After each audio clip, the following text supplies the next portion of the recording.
Olá a todos, sejam bem-vindos ao meu canal. Eu me chamo Tátio Andilo, estamos aqui para falar sobre o candomblé, sobre as coisas do candomblé, né? E em primeiro lugar eu gostaria de agradecer a todos os inscritos do canal, as pessoas que gostam de me assistir, escutar o que eu tenho para falar, isso é muito gratificante, fico muito feliz. E para você que não é inscrito, se inscrever aí no canal, dar uma curtida, comentar, compartilhar para dar engajamento no canal. Ok? No vídeo de hoje eu gostaria de falar sobre os utensílios do candomblé, especificamente sobre a navalha e a navalé. Eu tive a ideia de fazer esse vídeo por causa de um inscrito que me perguntou em vários outros vídeos que eu faço se era usual usar navalete para se raspar uma cabeça, né? Então ele perguntou é o José Roberto Maciel, que é um inscrito do canal, e eu resolvi fazer esse vídeo raciocinando a respeito disso aí. Bom, nós temos no candomblé muitos objetos usuais, né? Objetos que são sagrados e objetos que não são sagrados, são usuais. Isso daí é objeto de uso contínuo no candomblé, como pratos, talheres, bacias, oberóis, e faca, e todos os utensílios tipicamente da cozinha, né? E tem os objetos que você consagra, eles são sacralizados, você usa eles só na hora sagrada, tipo de raspar a cabeça de um muzenza, de um iaú. Claro que esses objetos que você vai usar, tipo um ibá, que você compra num comércio, você tem que lavar ele, né? Lava ele em águas comuns, aí com ágio, lava com a folha do santo, para você tirar as impurezas dele e você usar ele no sagrado antes dele ser sacralizado na obrigação a que deve ser feita para esses objetos serem consagrados ao seu santo. E tem os objetos que nós usamos que se tornam sagrados. Existem dois muito importantes, que é a tesoura, né? E a navalha. Antigamente, a navalha e a tesoura do candomblé, no mercado de candomblé, era única. Era do pai ou da mãe de santo, onde ele iniciava todos os filhos com aquela navalha. Mas com a chegada da AIDS há 25 anos atrás, mais ou menos, eu acho, 30 anos, não tem esse dado legal, começou-se a usar as navalhas pessoais. Começou a entrar na lista dos iaôs, dos muzenzas, a navalha. Ele era iniciado com a sua própria navalha, era de seu uso, e eram feitas todas as incisões, tudo que uma navalha fazia, era feita com a sua navalha. Nem todo mundo, ou a maioria, não tinha condições de comprar uma boa navalha, uma Solingen, que é de origem alemã, suíça, né? Que é uma navalha maravilhosa, que você passa óleo, você amola e ela dura a vida toda.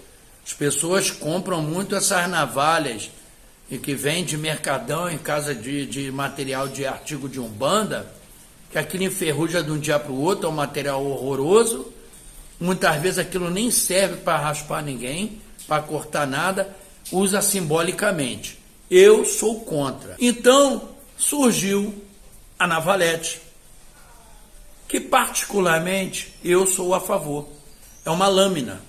Se você vê o propósito de uma raspagem, né, ela virou símbolo de iniciação. Mas na tradição africana, na tradição litúrgica cultural africana, a raspagem é um ato de higiene, de asepsia. A pessoa é raspada, ainda mais na África, que o povo é preto, o cabelo é pichain, e para receber as obrigações, e essa obrigação não ficar retida no seu cabelo, não dar bicho, não fazer caramunhola, a pessoa raspava esse cabelo, ele era descartado e as obrigações iam direto na cabeça. Aqui no Brasil, virou fundamento. Você tem que ser raspado para você ser considerado iniciado. Tem muita gente que fala, eu sou catulado, raspado e adochado, né? Catular é um verbo que quer dizer cortar. Então, quando você fala, eu sou catulado, já se entende que você é raspado. E antigamente o material que se usava isso era só as navalhas de origem suíça, a Solinger, né? Se você prestar atenção, tudo que as nossas vestimentas são baseadas em roupas europeias das sinhazinhas, das senhorinhas, né?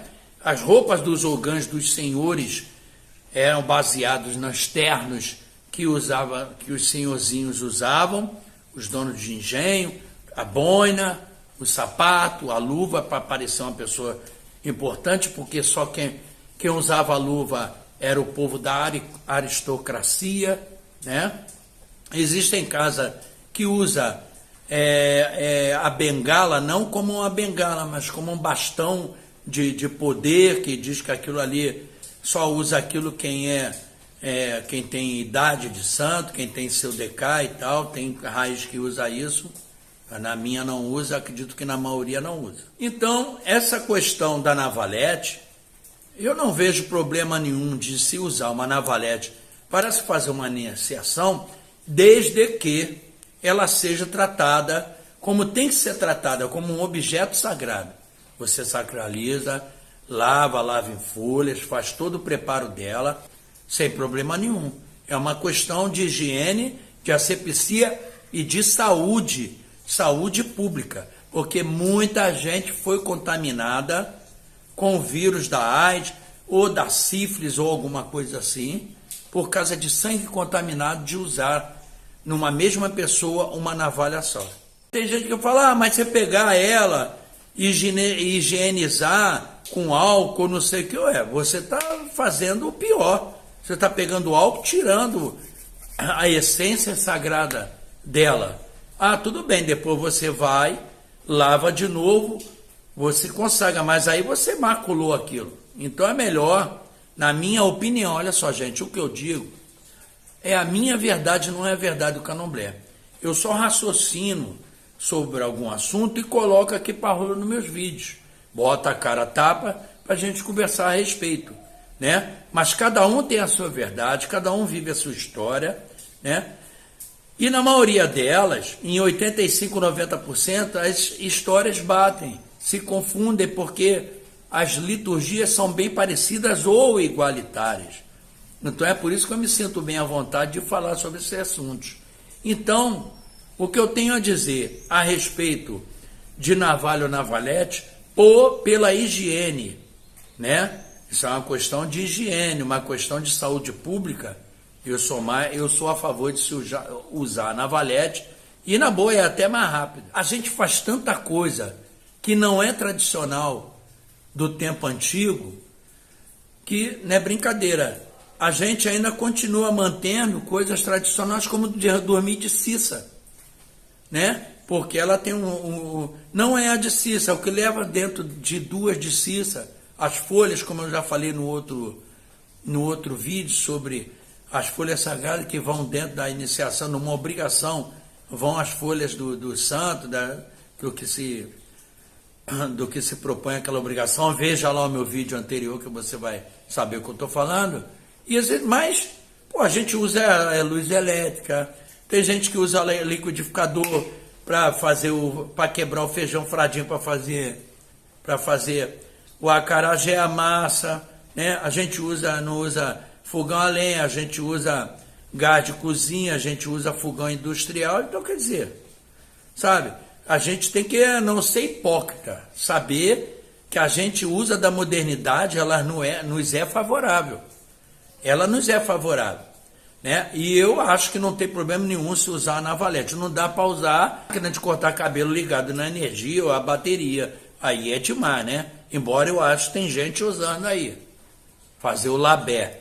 Aí isso não tem condições. Tem que ser a lâmina, né? Bonitinho, você passar e tem a reza, a oração para você cair aquele cabelo. Então, eu agradeço a você que está assistindo o vídeo, espero que tenha gostado. Um vídeo simples, só um bate-papo mesmo sobre esse assunto. E se inscreva aí no canal, dê um like, compartilha, coloca a sua opinião, é muito importante o seu comentário para a gente conversar e eu aprender. E em breve eu vou começar uma sequência de vídeo falando sobre inquice, cada um, de Pambugila Lembá. Só estou reunindo material para falar coisas boas. Vou falar sobre o santo, né? Vou falar sobre as características, mas vou falar sobre a visão humana também, que isso é muito importante. A gente saber qual é a visão humana a respeito de um Deus, tá? De um santo, do inquice, orixá, vodum. Isso é mais importante, de como você enxerga isso tudo. Tá ok? Muito obrigado, Zé Becoatessá. Até o próximo vídeo.